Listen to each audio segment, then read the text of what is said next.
With the city's budget being impacted more and more, there are less funds being allocated for these types of programs. I sent myself on a mission here at San Francisco State to find out what students do and do not know about the healthcare reform bill. With the support of the neighborhood and her friends, Annie Shaw was able to transform this neighborhood blight into a community oasis. Director of Programs for ROC says they've already learned how to cut expenses, but love the challenge of finding new ways to save money. Real Opportunity for City Kids, also known as ROC, is an after-school program in San Francisco's Visitation Valley neighborhood. Although it is primarily considered an after-school program, they deal with more than just a few middle schoolers. We work with elementary all the way up to high school students and various community partners here in Visitation Valley. Like many other city-funded programs, ROC is feeling the constraints of being understaffed and the lack of a healthy city budget. We serve about 450 kids a year. We average about 77 participants a day. With the city's budget being impacted more and more, there are less funds being allocated for these types of programs. The amount set for this year is $21 million. The amount requested, $84 million. With all these cuts, maybe I can only serve 20. There'll be some young people that will be left out, so where are they gonna go? With many programs cutting costs, ROC is ready to make sacrifices in order to keep its doors open for the community. Reporting for State of Events, I'm Alexander Grant. It all started when Annie Shaw found a plant in the middle of a barren field across from her apartment. It's basically an off-ramp. Prior to my gardening it just was covered in wood chips, and people used to walk their dogs here and didn't really pick up their poop, and there was a couple of homeless people living on the area and making a mess. This park is now known as Pennsylvania Gardens. It is a place for dog walking, plant enthusiasts, and those who simply enjoy a pleasant atmosphere.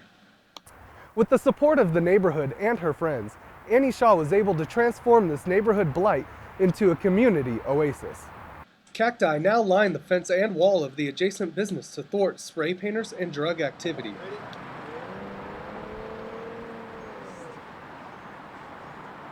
Even though it is nestled alongside Highway 280, Annie and her volunteers do not think of this as a noisy hillside, but more of an epicenter for the community next to the freeway.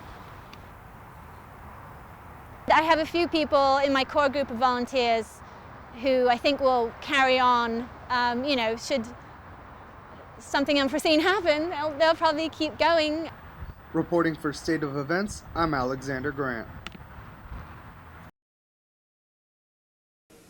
The bill is passed. Sunday, the House of Representatives passed the bill that will overhaul the healthcare system in the U.S. The vote narrowly passed 219 to 212. The House was able to pass the normal two-thirds vote by using a tactic known as reconciliation.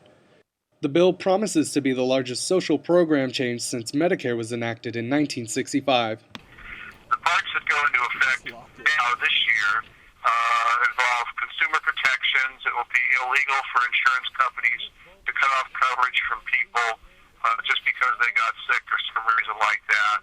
Also, it will require all insurance policies to offer dependent coverage for every dependent up to the age of 26. I sent myself on a mission here at San Francisco State to find out what students do and do not know about the healthcare reform bill. I'm a student here, but I'm also a professional, and so I don't know what it means for me, and I pay a lot in taxes, although I don't make a lot of money. I expected it to go the same way that the necessity of having automotive insurance in California went, which seems to raise rates because it's more riskier now, even though it's supposed to benefit everybody. So I definitely would like to see it cover mental health as well as substance abuse therapy. I was a supporter of either single payer or the public option, both of which were did not make their way into the bill, and so it was a hard call. Well, I think it's pretty important that they moved it back to 26 because a lot of students these days are looking for jobs that they'll give insurance due to the fact that they're not under their parents' insurance anymore. Reporting for State of Events, I'm Alexander Grant.